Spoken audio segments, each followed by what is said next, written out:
জয় মা, দক্ষিণে কালী, সকলের মঙ্গল করো। আমাদের এই মন্দিরের মা কিন্তু খুব জাগ্রত।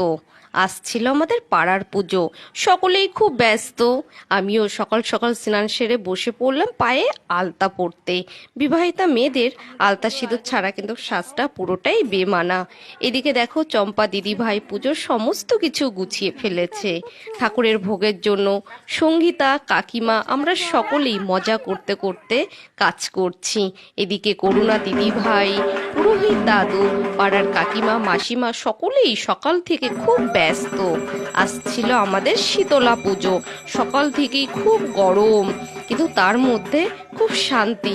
যে কাজ সকলে মিলে করা হয় তার মতন মানসিক শান্তি কিন্তু আর কিছুতে নেই। তোমাদের সঙ্গে কথা বলতে বলতে দেখো আমার পুজো তো হয়ে গেছে।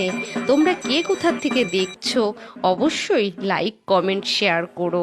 তাহলে এই অবধি, সকলে ভালো থেকো, সুস্থ থেকো, সকলের সঙ্গে আবার দেখা হবে।